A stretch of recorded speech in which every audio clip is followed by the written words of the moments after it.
have a lot of things to talk about. So I'm just going to have a look at that thing that we decided we were going to have to talk about, which was when I asked the question kind of about the origin of the universe, and we got the most astonishing answer to it.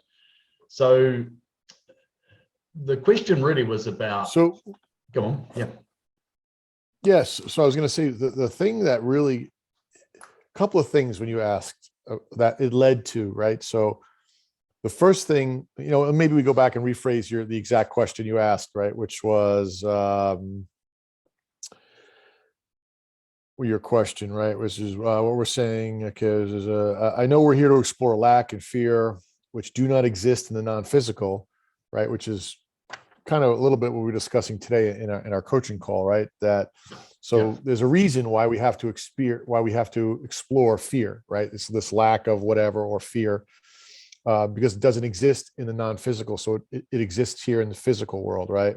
Yeah. But that whole thing about who I truly am, I never quite got from the point we are from day one. So speak to us, source to so how does source decide, that we were going to have this non-physical world, and what was the purpose of it, right? What's the purpose of this? And the initial concept, right, is that the purpose of this, it's like creating a video game for you to explore the different capabilities of your character, right? So the non-physical world for us comes in, we spend the first 7 years, let's just say 7 to 21 years, gaining all of these limiting beliefs, right? Trying to understand or trying to explore feelings that we would not have had in the non-physical. So we gain all of these, we start carrying all these limiting beliefs. And at some point, we're supposed to start to acknowledge them and process them, right? And the way that Joshua was answering you, that everything already exists, the game is pre-made. Everything, every answer, every thought, everything exists in this game for us to experience. And the minute we flip the switch from being a victim to absorbing all of these limiting beliefs, right? The game is designed to absorb and experience these limiting beliefs. You have to, because the minute you flip the switch and you're like, wait a minute, I don't want to be this way, desires are birthed from all of these limiting beliefs. And at that point is when the game really begins, right? You become a creator versus this victim. It is so much like a video game, isn't it? It is so much like a really elaborate video game. I wonder if that's one of the reasons why people love video games so much. I mean, I know that the video gaming sector is bigger than Hollywood. It's enormous. And I wonder if it's because it's kind of a micro version of the game of life that we're all playing. And so one of the reasons maybe it resonates with people so strongly is at some level, everybody knows that if you can discover some hidden or secret feature in a video game and download a weapon or a skill or something like that, suddenly I say, oh man, I didn't know that was there. That's exciting. That's cool. And then you go from level to level. I mean, in a very simplistic way, the whole video game experience, and one of the reasons people love it, could be simply that it actually is a explicit parallel to the journey that we're all on in the video game of life, the matrix, or whatever you want to call it. Yeah, and so think about this. 100 years ago, there was no analogy. There were no video games. So we couldn't get to the point where we were having, and I forget who said it.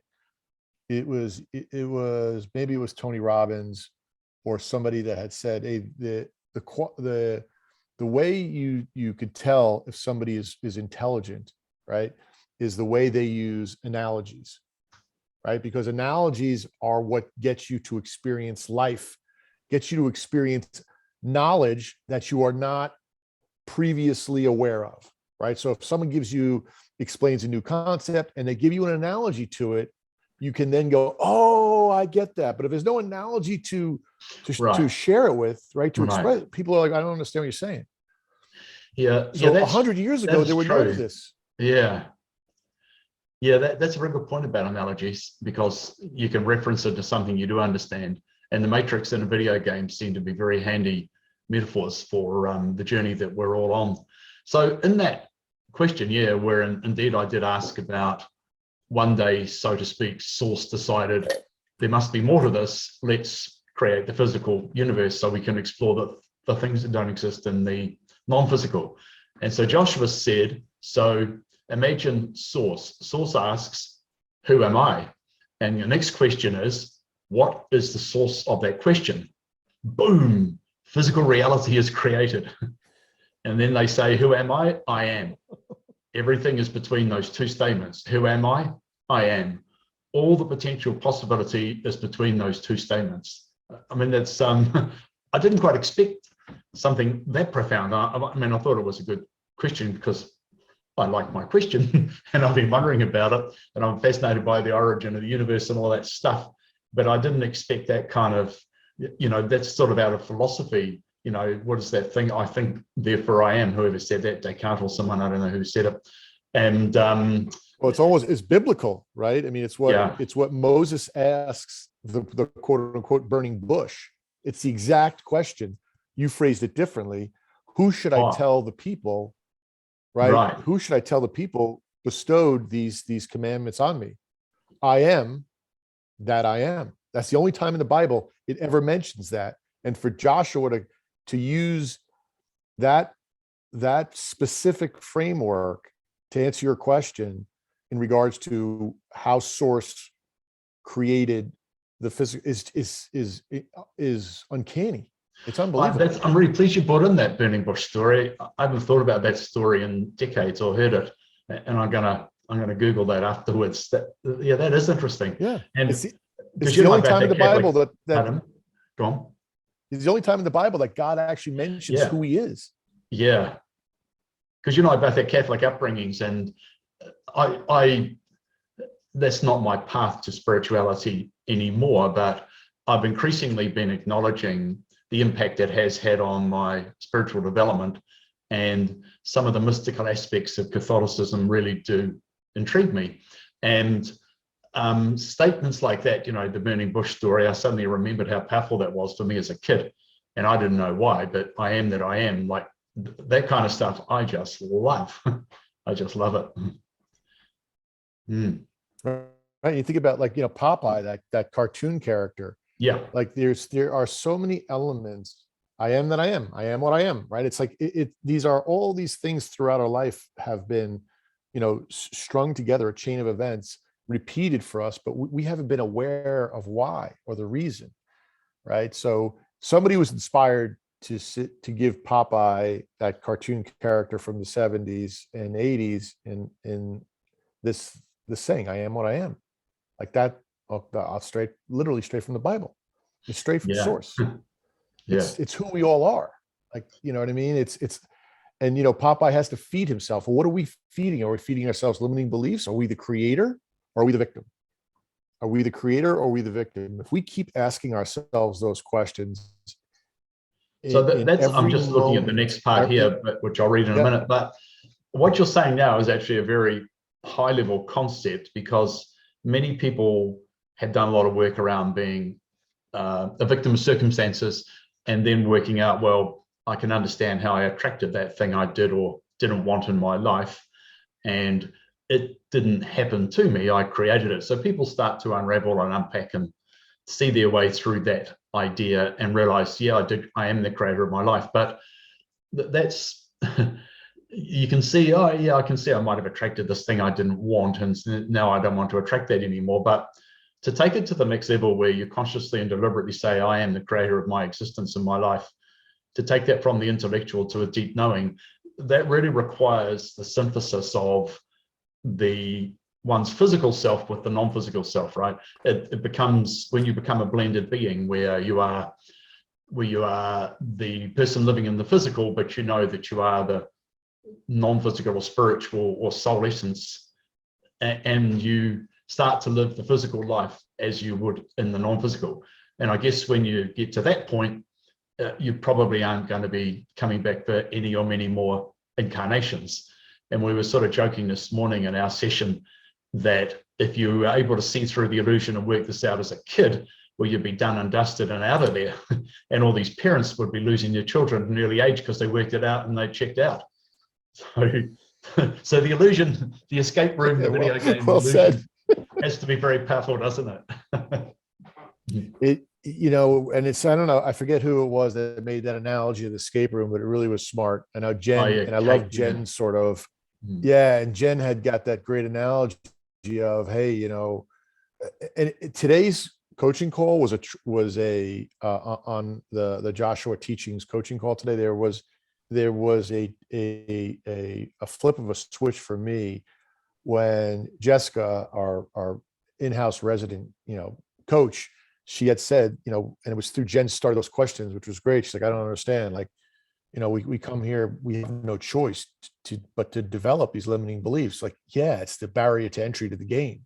Like, you come in here, like we're all up in non-physical giggling on, which ones are you going to do? I'm going to take this one. You take that one. Like, oh, okay, well, you got to do it. And in what I had a very difficult time embodying is that I'm the creator of my reality in that statement. But if you do it, and I forget who it was who said it today, Jessica, I think said it, and when she was talking with Jen, if you break it down to this, saying that are your actions, are your choices, and Jessica said that was, are your choices, your actions, and your behaviors, right? Are they the actions, choices, and of a victim or of a creator? And when you rephrase it that way, for me, and I'll use your term because I love the way you always say, reframe it. If you reframe, are you the creator of your life or the victim? And you say, I'm not really quite understand how I get there. But if when you say it and you reframe it, are your actions, are your choices, and are your behaviors that of someone in victimhood or creatorhood? You're like, oh, wait a minute. That's easy to answer. Like, oh no, yeah. I was in victimhood that whole, and then because you make those choices in victimhood, you experience more victimhood type experiences. And when you're in Creatorville, you are experiencing more Creativeville type community. I'm like, oh, wait a minute. It's sort of becoming a little bit more clear. I think from my limited perspective, the idea that I am the creator of my reality is almost too big a concept for me to really embrace. That is too big a chunk to consume. Yeah. I don't think any of us can start consuming that chunk, right? But what you said before, that's a doable thing in a step-by-step, day-by-day sort of a way, which is actions, thoughts, and whatever it was, the actions and thoughts, or whatever that was. Anyway, but my point is that if I'm going to do something or I'm doing something, I can ask myself, am I thinking about this and doing it in the way of someone who is creating their own reality? Like, you can look at an individual action in this moment and say, if I knew I was the creator of my reality and I was creating it, would I be thinking about this thing in this way and doing it in this way, the behavior and the thought around it? That's a really doable, achievable action that will build a lot of momentum.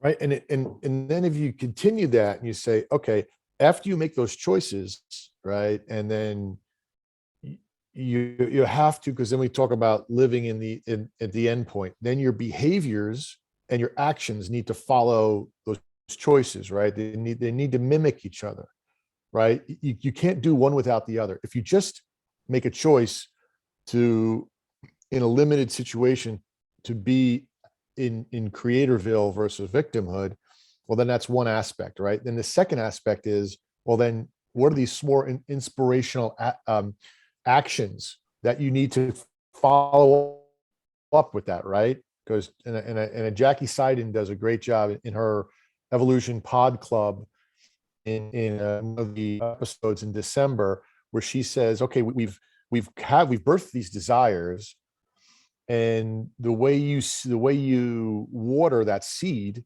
right, and the way you watch it grow is you take those little inspirational action steps. If you're inspired to look at something, call somebody, Google something, get up and take a walk, right? Go to the store or do something, follow that inspired action, right? At that moment, it will feed your desire. So then you have my choice to be in Creatorville, my actions, my ability to sit quietly and listen and acknowledge and receive, because Jessica said it today, if we're in asking vibrational mode, we cannot receive, right? Because you're only in one mode per time.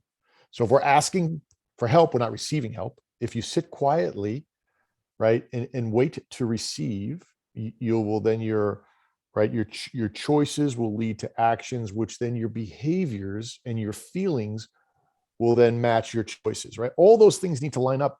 That makes sense to me. Like I get that, right? From versus just, you're the creator of your reality. Like, okay, like my mind isn't, I can't wrap around that. When you break it down in steps like that, I'm like, okay, wait a minute. And then when you say to somebody, you've all the things you perceive as bad, you created. That's a lot for someone that, but if you ask someone, well, did you make that choice in fear?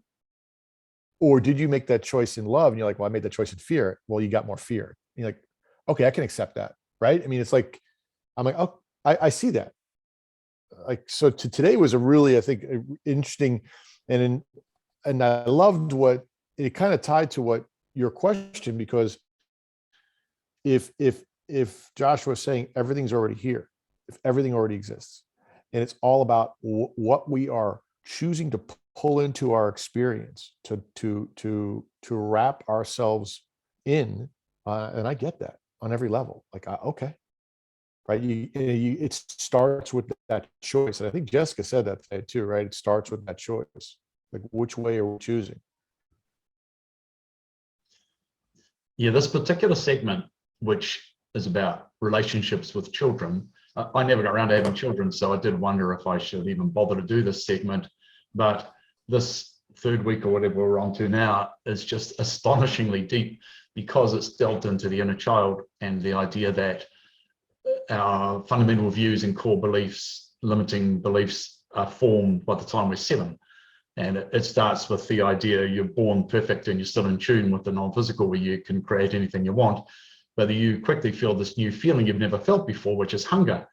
And you don't like this feeling, so you start crying, and you quickly learn, oh, if I cry and make this noise, then food will come to me. I don't particularly enjoy the sensation of food. It's a new thing. However, I notice that I feel really good after I've had the food. So I quickly learn that make a noise and get fed and get rid of that unpleasant feeling. And then I quickly also realize, oh, something outside of me, the food and the person, something outside of me has actually made me feel better.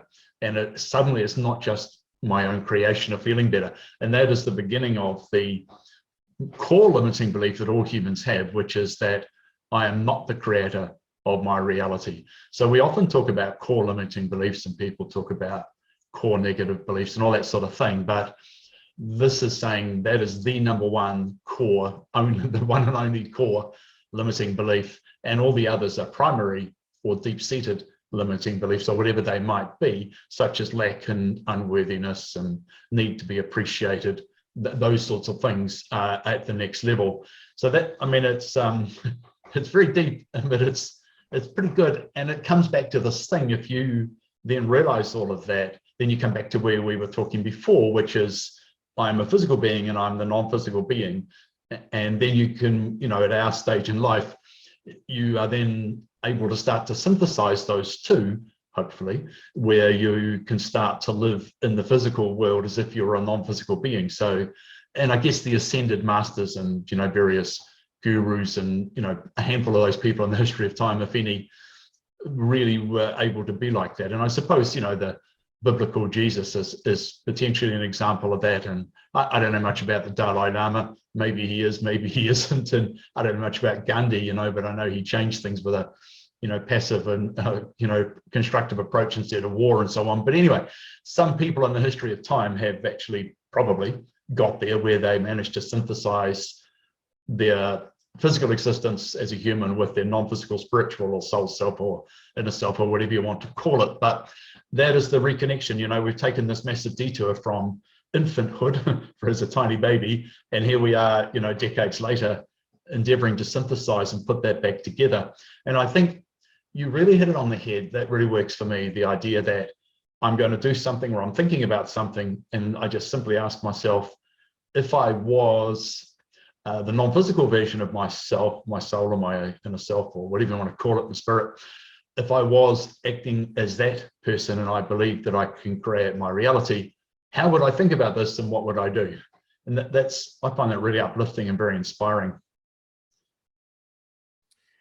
So, in our email exchange this morning too, Jessica had pointed out, you and I had been talking a little bit about some past experiences, some different podcasts that had expressed some mainstream, struggles, right, and feelings that people had felt, and I sort of had spent almost the whole day leaning into that. So I was really passionate about it, and I even went out last night with some friends, and to watch one of the games, and I found myself right back in the illusion, having the same sort of passionate discussions about things that don't matter, that don't affect me at all, but getting involved in it, right, into such a point where there was, and Jessica pointed out, she's like, there's a vibrational feeling. You're like, so some of us think, right, that, oh, I can have that discussion and walk away. Well, I was unable to, and there was still this vibrational feeling inside of me, although I did. It's interesting. Like, if it was a discussion about the sport, you can kind of indulge that purely for the fun and the joy of it, right? Like, to pretend you really, really, really care that deeply about your team winning or losing or whatever, or how did the referee or umpire do that? And like, to me, that's just pure, unabashed, childlike fun, right? And that's one of the things I love about sport and getting behind your team and all that kind of stuff. But if those discussions that you were having at the game, watching the game, were about COVID or work or money or the government or the political, whatever, if they were those sorts of things, then it is easy to be drawn back in. Can I ask what sort of topics you were talking about? Yeah, well, it was everything you just mentioned. It was literally the whole gamut, right? We started with this, we did start with a guy, well, one guy's a pilot, another guy's an insurance agent, right? So there's all of this information, and let's just say anecdotal information that people want to share, and it could be about COVID, it could be about the politics, could be about the government, could be about different elements in the media, right? So everything you just said, yes. You get drawn in now. And I kept saying, hey, here in Arizona, none of this has touched us. Like, literally, it's absolutely hysterical. Where everything that's going on. So did you go swimming in the current of field with them, or were you kind of, soaring above? I thought I was staying out of it.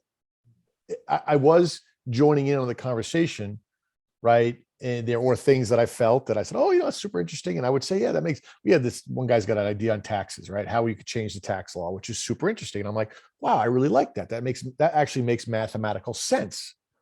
And I'm like, wow, you could prove that. So, you get, all of a sudden that leads to a conversation about this and that. And all of a sudden, so you get drawn in with a conversation that you believe is non-emotionally attached, but then the conversation grows and you get into the conversation, and it just leads, right? Organically. Right.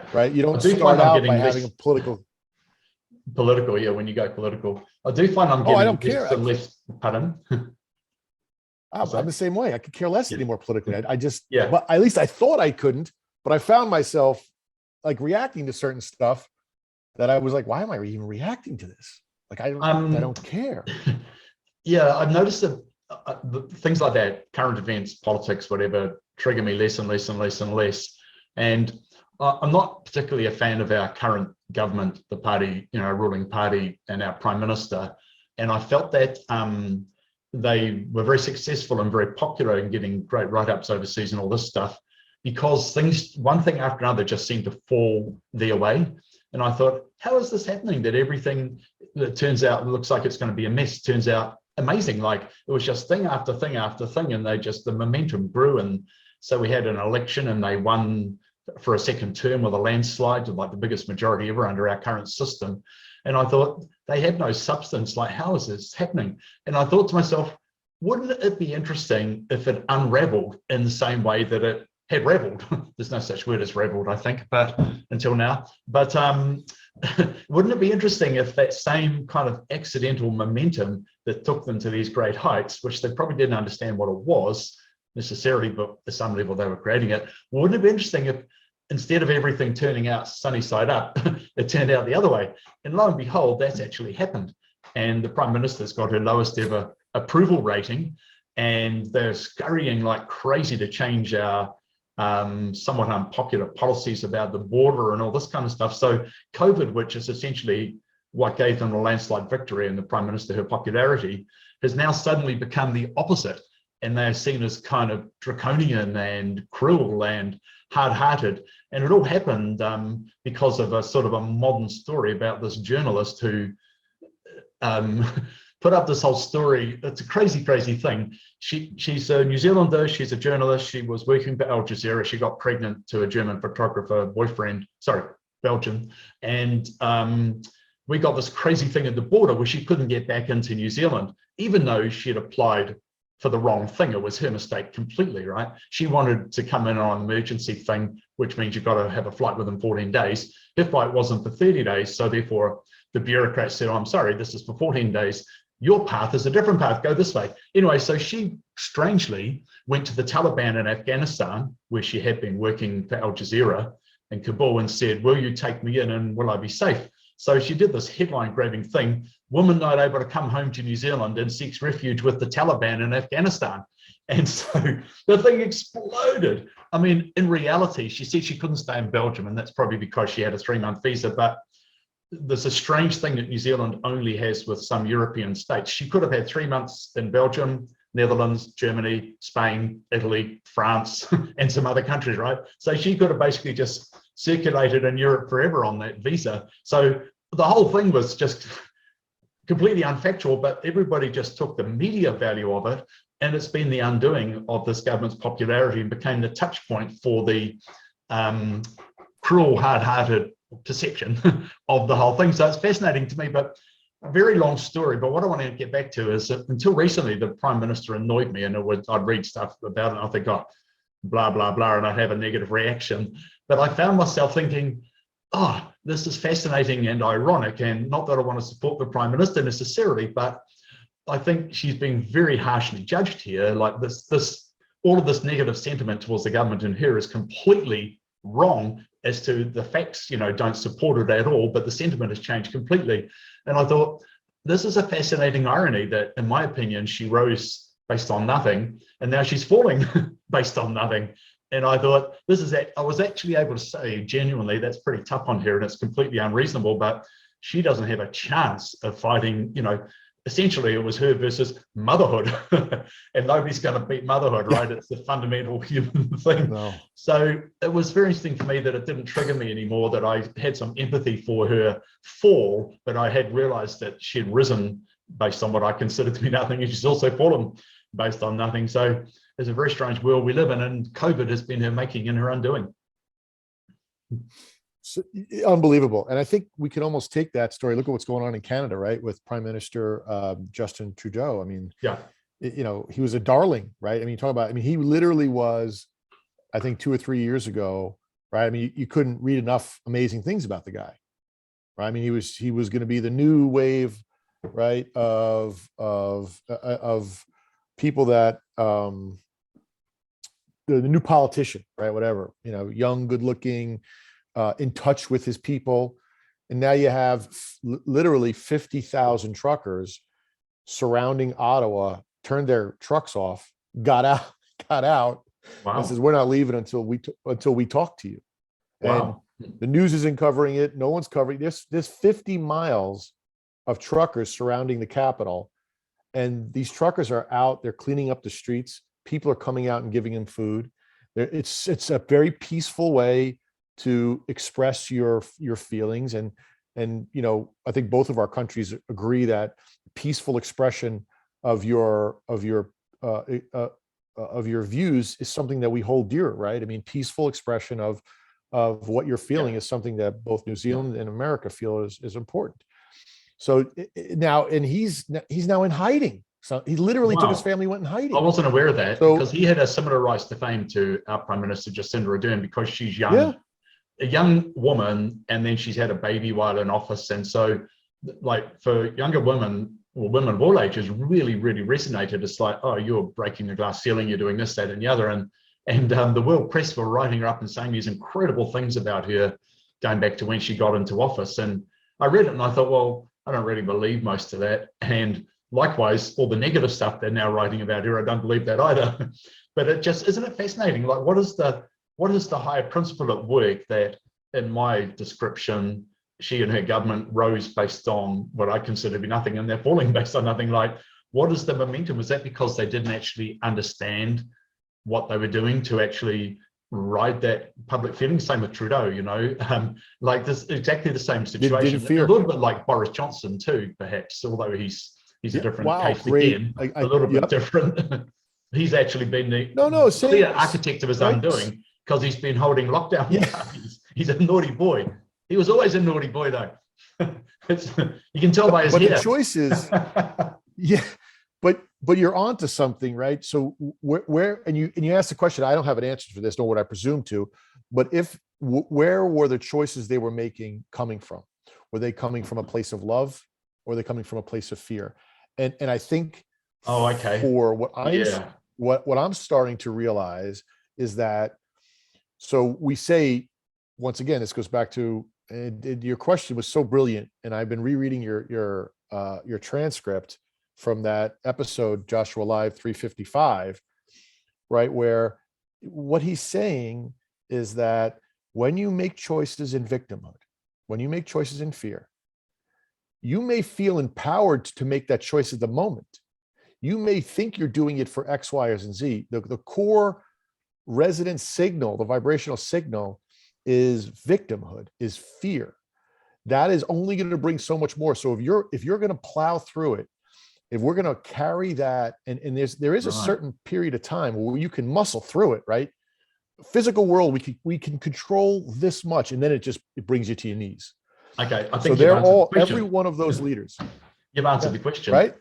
And the answer is that they were acting out of fear. I think that Jacinda Ardern, our Prime Minister, did it with good intentions. Like, I don't think she's an evil person at all. I think, she's probably a kind and loving person, but they're all good people. Did it out of fear, and she took the advice from all the experts around COVID. And the only real defense for our closed borders and our cruel regime where people can't get home, like most people can't get back in the country, including people with dying family members and so on. But she took all the advice from all these experts and closed the borders. The only good thing about it, you could say, is that almost nobody has died in New Zealand, right? Like, we might have had 50 COVID deaths in total over the 2 years or whatever it is now. Whereas even on a per capita basis, it's probably the lowest in the world, I would say. Apart from maybe somebody living in Antarctica, because I don't think they've had any down there. But they're not Antarcticans anyway. But so that's the argument for it. But it was all done out of fear. And the Deputy Prime Minister, he was gloating oftentimes. To me, he was like childish and gloating. And so he was writing it, and it was all, for me, it was about persona. There was a lot of persona and ego in there, and that's all victimhood, right? So his bubble's been kind of took this pun. That's all victimhood. Everything you just right. That's what I mean. Yes. Perfectly describes the choices out of victimhood. And if you look at Trudeau, or you look at Boris, they're all beautiful people. There's no question, right? They're all. Boris Johnson was a Rhodes Scholar, right? He's a really clever man. I mean, you look at him, and he's a bit of a shambling wreck. You don't see that he's a brilliant guy, but I mean, I think Bill Clinton was a Rhodes Scholar. Like, Rhodes Scholars are a big deal. Like, they're exceptionally bright people. Super ultra high IQ. They are cut above in terms of IQ in academia. The rest. So Boris, I didn't know. I saw it the other day, and I thought, really, I had no idea, because he looks like, he looks like a buffhead, but he's actually a brilliant guy making some strange decisions. Everybody, right? And what we do is we choose to see a choice made by somebody in victimhood, and then we choose to judge them on that choice, right? When what we should have is empathy for them, right? If you're closing your borders, right? are you closing them because the love of your people, or the fear of what? I don't know why. I'm not pretending to understand why, right? If you make those choices in love for the world and for everybody's else highest good, without it being supported in fear, right? Without it being supported in victimhood, then you're going to get that vibration will come back to you. The choices that these leaders made, and it's understandable. I'm not saying I could make a choice any different, right? I mean, that's a scary thing. You have difficult in New job Zealand, and you no have precedent. Yeah, yeah, yeah, yeah. You got 5 million people you're worried about, right? In Canada, you got 30 million people, right? You got 80 million people, whatever the number is in England. That's a scary. These are scary choices for you to choose. They all yep, chose to come down here to yep, be in that situation. They wanted that magnitude of that choice. The game they chose was at the highest possible level. yep, yeah, Right. yeah. I think you're right. I think that they made choices out of fear, or sufficiently out of fear, and the party in general, I think, were acting out of fear, and they also didn't understand the nature of their success, their landslide victory, and so on, and the power. And that most of them are novice politicians, like they've never been in government before, so there's no experience of it either. And they probably took it personally, by which I mean they probably thought they were amazing because this thing happened to them, which is when you either you feel amazing intrinsically or you don't. But an outside event, if the outside event, such as getting elected, makes you feel amazing, then you're basically saying outside conditions are determining how I feel, whereas in fact, I created the outside conditions in the first place, and they were a reflection of how I feel. But we come back to that analogy that you are doing these things, but you don't know how you're doing it. And I use the analogy of the helicopter, that because in a helicopter, it's not like a Cessna or a Piper Cherokee or something. Those planes, they're like a boat. Like it's pretty obvious you do this and it goes that way, right? It's analog. But in a helicopter, you got that collective or whatever it is. If you ever tried to control one, there's nothing intuitive about it at all, and you kind of have to keep experimenting until you work out, if I do this and this and this, we go where we want to go, and if I don't, we're going to be heading to the ground. So most of us, for most of our lives, are flying a helicopter, and we know that, that was great, and I know I did that, but how did I do that? And I also created this thing I don't like at all, and I accept that I did that, but how did I do that? And how do I get more of the good stuff and less or none of the bad stuff? And that's really that whole thing. I think that they don't have sufficient understanding as to how they got into power, and that whole process just played out on a large public scale, I think. And just to emphasize that, and you said the key word there, right? So I think most politicians, and the reason why politicians fall out of favor, in my humble opinion, is they look for an outside physical reason, a circumstance of why they believe they were successful.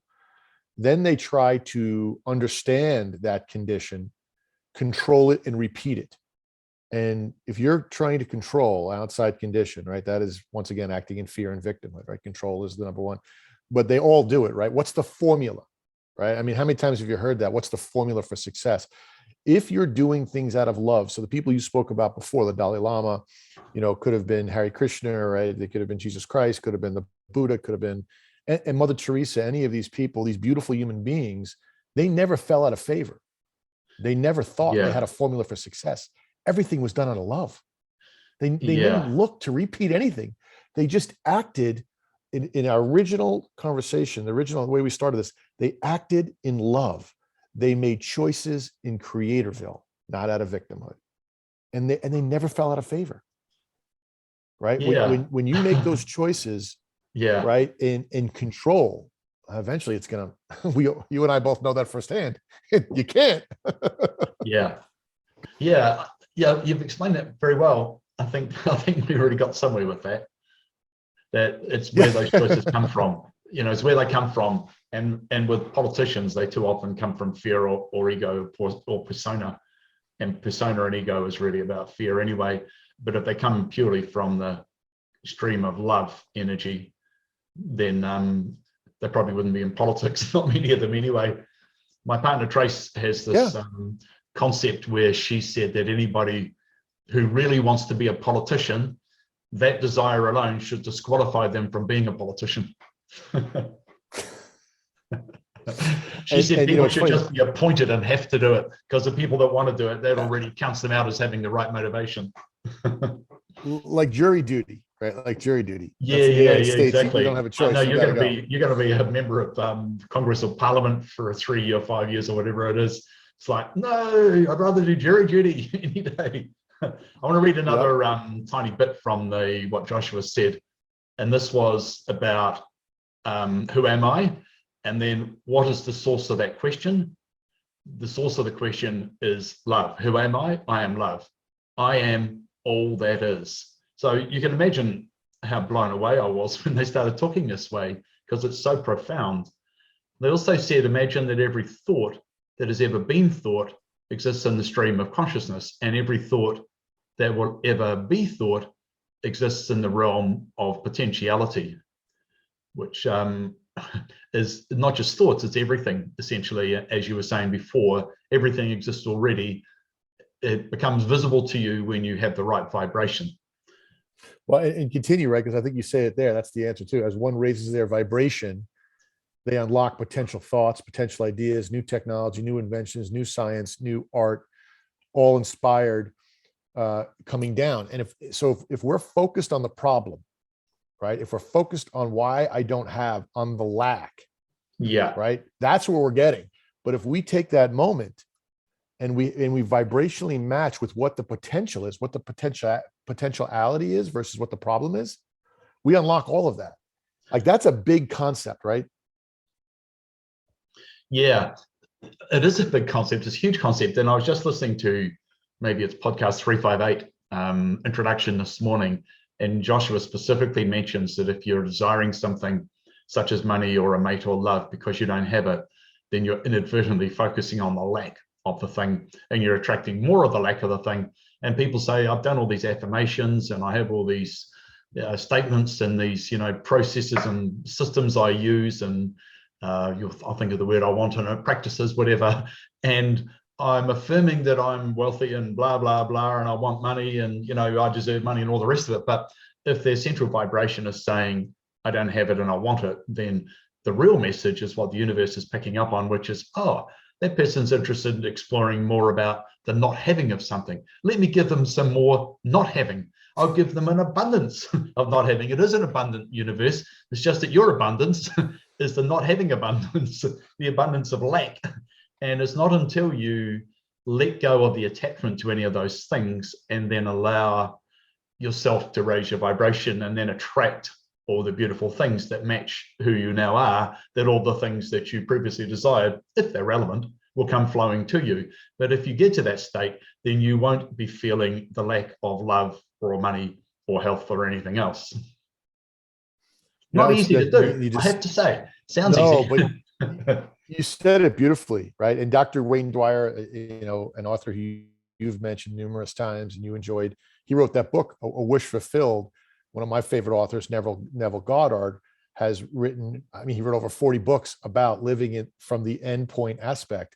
And I didn't really understand what that meant until I had heard a podcast from a new, actually it was from an Instagram live from a inspiring young woman. And she goes, well, what that really means, and it's very spiritual, is I ask myself, and I'm making up an example, right, just for the purpose of this, how would a multimillionaire brush their teeth? How would you feel brushing your teeth?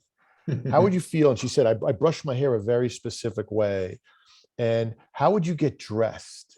How would you take a deep breath from that? And I started to go, oh, that's it. That's the answer.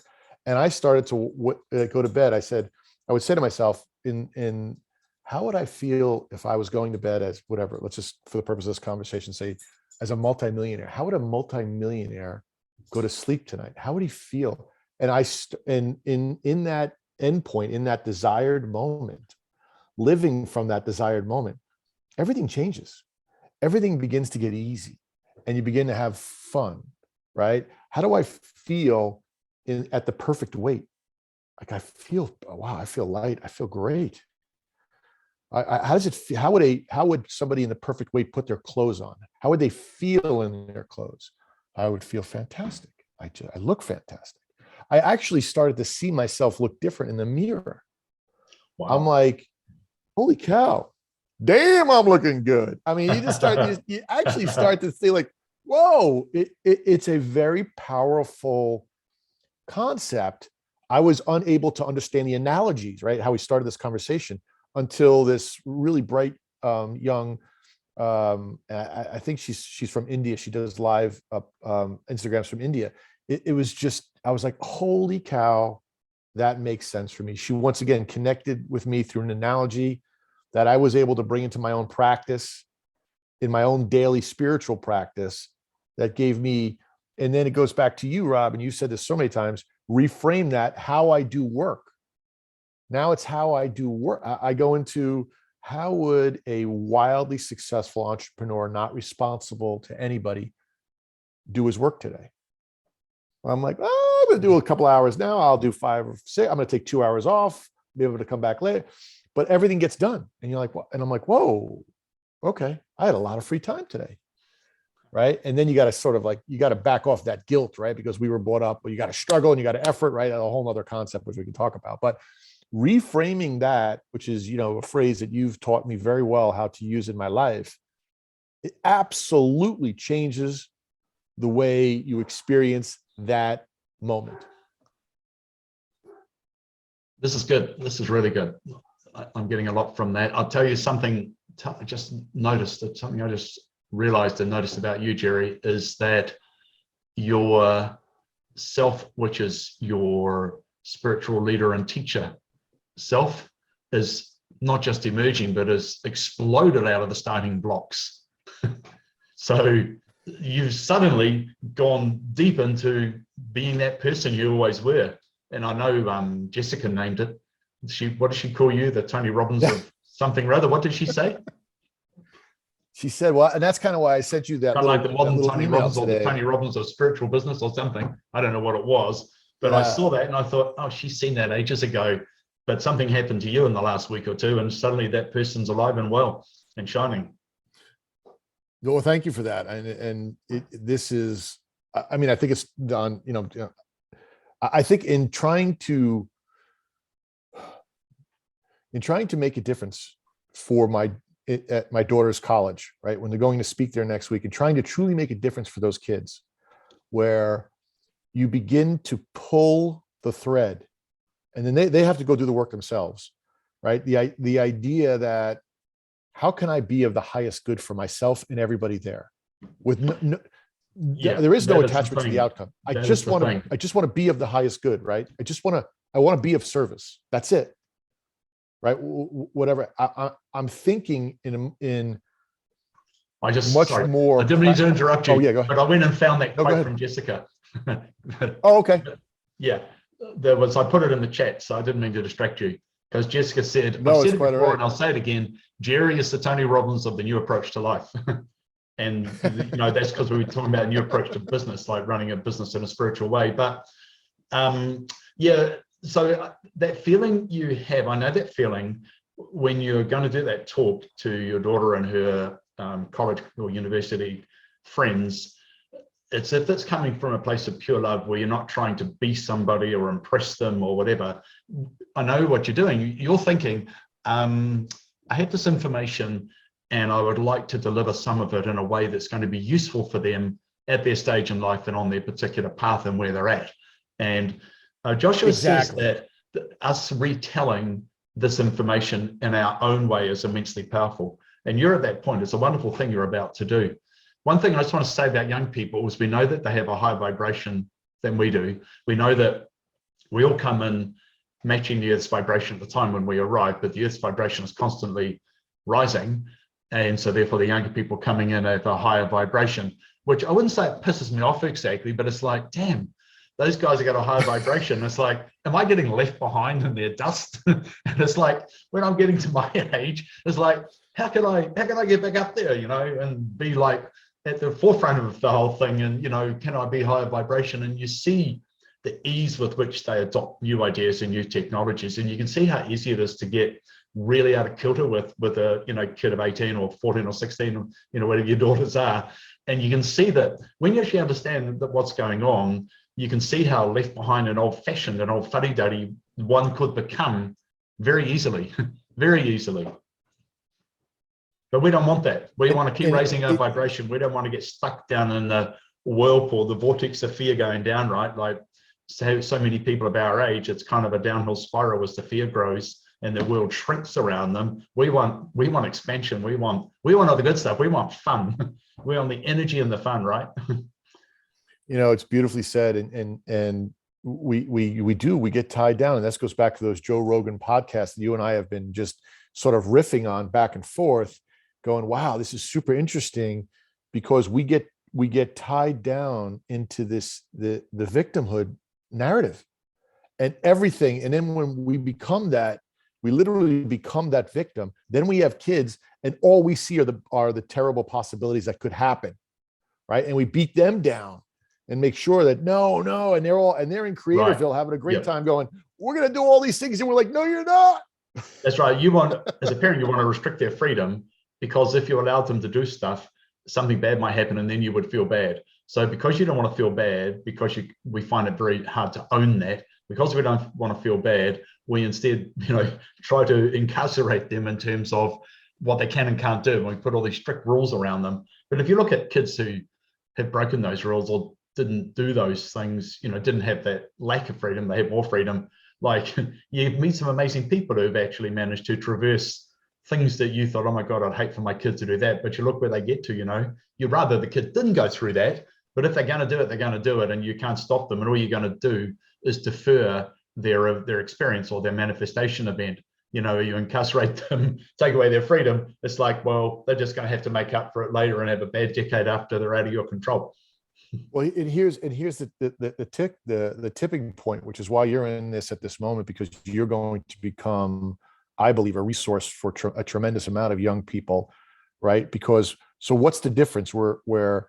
And it goes back to that quick little TikTok I sent you today, where when, like, my parents, when I was going through bankruptcy, when I was going through all those different things, when I was losing my company, my parents, I told you so. It wasn't, oh my God, this is an amazing experience. Like, take a deep breath. I know this may not be fun, right? I promise you the universe has your back. I promise you that everything's going to work out. You need to understand what's going on, right? So instead of it repeating for me over a decade, I read The Secret in 2005. It's 2022. I'm still on that initial journey, literally almost, it's been 17 years. I'm still on that, right? And it just over the last year with Gary and you, I'm clicking over. I started this journey in 2005 when I read The Secret, right? I'm 17 years. What we're going to do is help our kids not go through 17 years of it. Yeah. That's the difference. Yeah. That's well, the good thing is they arrive standing on our shoulders, right? And they don't have to do the hard yards that we did. And I didn't understand why until Joshua said, well, the new ones come in at a higher vibration. It's like, now I get it. They're not like we were at that age. They seem so much more sophisticated and knowledgeable and wise and experienced. And it's like, man, when I was that age, I was not that smart compared to them. Well, not smart, but you know what I mean.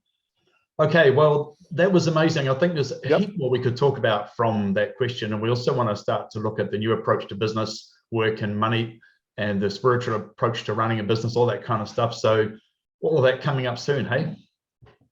I love it. This has been amazing. It always is amazing. Yeah. Have a wonderful evening. See you soon. Thanks, Jerry. All right. Thank you, my friend. Bye.